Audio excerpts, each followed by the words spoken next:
पुरानी कहावत काफी मशहूर है, जो दिल्ली की कुर्सी पर बैठेगा वो पूरे हिंदुस्तान पर राज करेगा।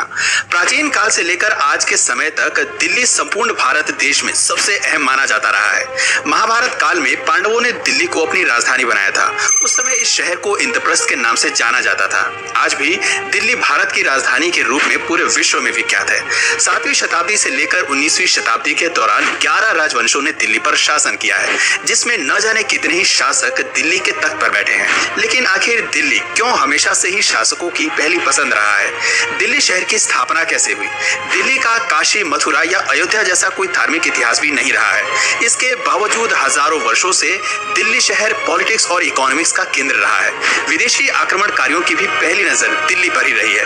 नादिर शाह जैसे कई विदेशी शासकों ने दिल्ली को कई बार लूटा है। आज की इस वीडियो में हम दिल्ली के पूरे इतिहास के बारे में आपको बताएंगे, जिसे जानना आपके लिए बेहद जरूरी है। राजपूतों को दिल्ली के असली संस्थापक के तौर पर जाना जाता है। 736 ईस्वी में तोमर राजवंश ने सबसे पहले दिल्ली पर राज करना शुरू किया था। अनंगपाल तोमर इस डायनेस्टी के सबसे पहले राजा बने थे। इन्होंने दिल्ली में लालकोट फोर्ट का निर्माण किया था, जिसके आसपास दिल्ली का पहला शहर बसाया गया। इस किले को अबुल फजल ने किला राय पिथौरा का नाम दिया था। साथ ही अनंगपाल तोमर दिल्ली में आयरन पिलर भी लेकर आए थे, जो आज कुतुब मीनार कॉम्प्लेक्स में स्थित है। ये पिलर सेंट्रल इंडिया के उदयगिरी से लाया गया था। करीब 450 सालों तक दिल्ली में तोमर डायनेस्टी की हुकूमत रही। तोमर डायनेस्टी के राजा अनंगपाल तोमर द्वितीय के पोते पृथ्वीराज चौहान थे, जिन्होंने दिल्ली में 1180 से लेकर 1192 तक राज किया। पृथ्वीराज चौहान एक महान और समझदार योद्धा थे। उन्होंने पहले ही भांप लिया था कि इस्लामिक शासक भारत में प्रवेश करने की योजना बना रहे हैं। पृथ्वीराज चौहान ने सभी राजपूत राजाओं को एक साथ मिलाया और काफी हद तक विदेशी ताकतों को रोकने में कामयाब भी रहे थे।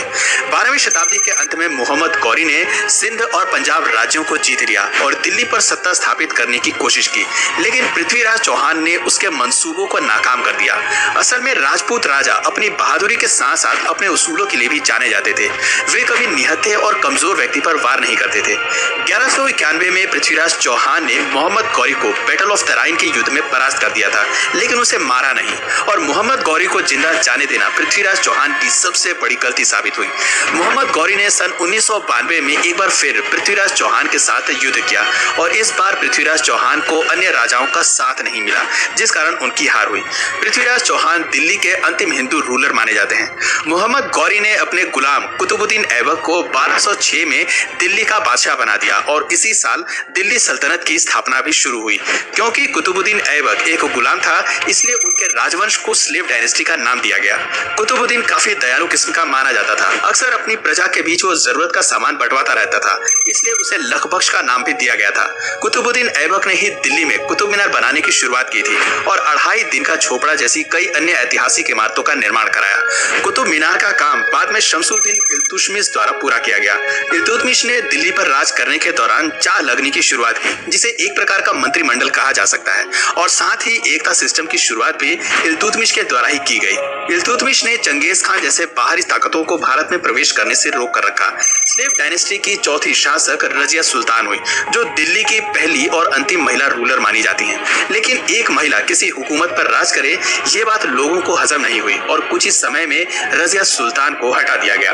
इल्तुतमिश के बाद स्लेव डायनेस्टी के अन्य सभी राजा कमजोर हुए और 1290 में तुर्की आक्रमणकारी जलालुद्दीन खिलजी ने दिल्ली में खिलजी डायनेस्टी की शुरुआत की। जलालुद्दीन एक शांत और उदार किस्म का राजा था, लेकिन सन 1296 में उसके भतीजे और दामाद अलाउद्दीन खिलजी ने अपने ही ससुर की हत्या कर सिंहासन हड़प लिया। अलाउद्दीन खिलजी ने दिल्ली में बैठे बैठे अपना साम्राज्य दक्षिण भारत के मदुरै शहर तक स्थापित कर लिया था। इसके अलावा गुजरात, मालवा, वारंगल, रणथंभौर, चित्तौड़गढ़, मेवाड़ और जालौर जैसे कई बड़े राज्य अपने साम्राज्य में मिला लिए। अलाउद्दीन खिलजी ने दिल्ली में फ्री मार्केट पॉलिसी इंट्रोड्यूस की, जिससे दिल्ली में ट्रेड को काफी बढ़ावा मिला। हालांकि उसकी क्रूरता के किस्से काफी मशहूर हैं। फिल्म पद्मावत में खिलजी का कैरेक्टर आप लोगों ने देखा ही होगा। अलाउद्दीन खिलजी एक बाइसेक्सुअल था, जिसके मालिक काफूर के साथ संबंध थे। लेकिन अलाउद्दीन खिलजी की मौत के बाद खिलजी राजवंश का भी पतन होना शुरू हो गया। कुतुबुद्दीन मुबारक शाह खिलजी राजवंश का अंतिम शासक था, जिसे एक पागल शासक भी माना जाता है। कहा जाता है कि कुतुबुद्दीन मुबारक शाह के अजीब शौक थे।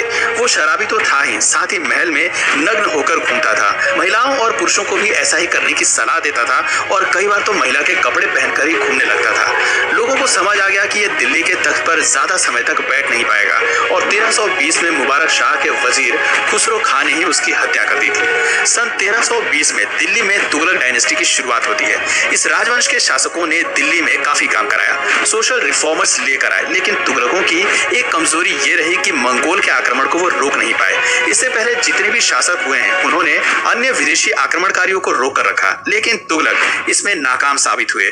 गियाथ अल दिन तुगलक के बाद मोहम्मद बिन तुगलक दिल्ली का बादशाह बना था, जिसने दिल्ली छोड़कर दौलताबाद को अपनी राजधानी बनाया और विदेशी आक्रमणकारियों ने इस बात का फायदा उठाने का सोचा। तैमूरलंग ने सन 1398 में दिल्ली पर आक्रमण कर दिया।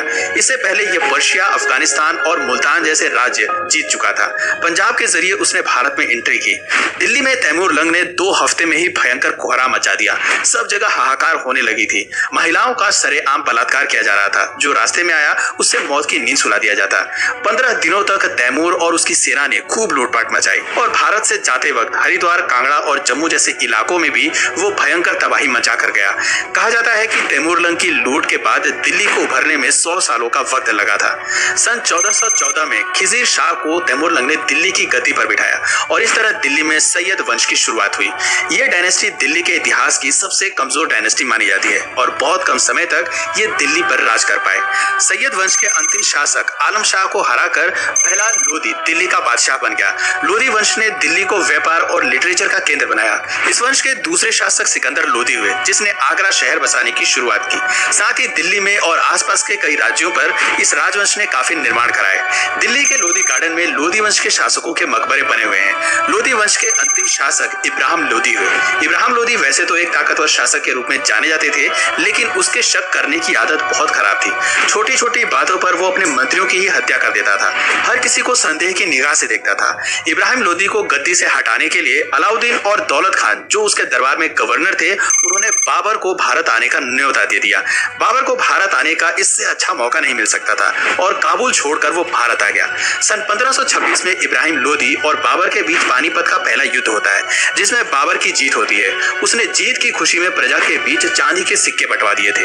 वो एक दरियादिल वाला इंसान माना जाता था। सन 1527 में बाबर ने राणा सांगा को और 1528 में चंदेल के राजाओं को भी परास्त कर दिया था, लेकिन बाबर इस जीत की खुशी ज्यादा लंबे समय तक नहीं बना पाया और 1530 में उसकी मौत हो गई। बाबर के बाद उसका बेटा हुमायूं ने दिल्ली का तख्त संभाला। हुमायूं काफी शांत स्वभाव का राजा था। उसके अपने भाइयों ने ही उसके खिलाफ षड्यंत्र रचा, जिस कारण उसे जान बचाकर भारत से भागना पड़ा। सन 1540 में दिल्ली में सूरी वंश के राजाओं ने राज किया। शेरशाह सूरी सबसे पहले बाबर की सेना में एक सैनिक था, लेकिन बाद में हुमायूं की जगह वो दिल्ली का बादशाह बन गया। अपने छोटे से शासन काल में शेरशाह ने सिविल और मिलिट्री एडमिनिस्ट्रेशन की शुरुआत की। भारत में रुपया भी शेरशाह सूरी ने इंट्रोड्यूस किया, लेकिन सन 1556 में बाबर एक बार फिर भारत पर आक्रमण करता है और पानीपत के दूसरे युद्ध में विजय प्राप्त कर दिल्ली का बादशाह बन जाता है। इसके बाद करीब 300 सालों तक भारत पर मुगलों ने राज किया, जिसमें बाबर के बाद अकबर, जहांगीर, शाहजहां और औरंगजेब ने भारत पर राज किया। मुगल शासनकाल में भी विदेशी आक्रमणकारियों ने भारत को लूटना बंद नहीं किया। नादिर शाह और अहमद शाह दुर्रानी जैसे शासकों ने भारत पर कई बार वार किया और न जाने कितनी धन दौलत यहाँ से लूटकर अपने साथ ले गए। सन 1800 के बाद मुगल साम्राज्य कमजोर होने लगा था। 1857 के विद्रोह के बाद ब्रिटिशर्स ने बहादुर शाह जफर द्वितीय को वर्मा भेज दिया, जिसके बाद दिल्ली में ब्रिटिश क्राउन रूल की शुरुआत हुई। सन 1858 में क्वीन विक्टोरिया को भारत का एम्परर घोषित कर दिया गया। अंग्रेजों ने पहले कलकत्ता को भारत की राजधानी बनाया था, लेकिन सन 1911 में कलकत्ता से राजधानी को दिल्ली शिफ्ट कर दिया गया। तब से लेकर आज तक दिल्ली को भारत की राजधानी होने का गौरव प्राप्त है। 1947 में आजादी के 5 साल बाद सन 1952 में चौधरी ब्रह्म प्रकाश दिल्ली के प्रथम मुख्यमंत्री बने।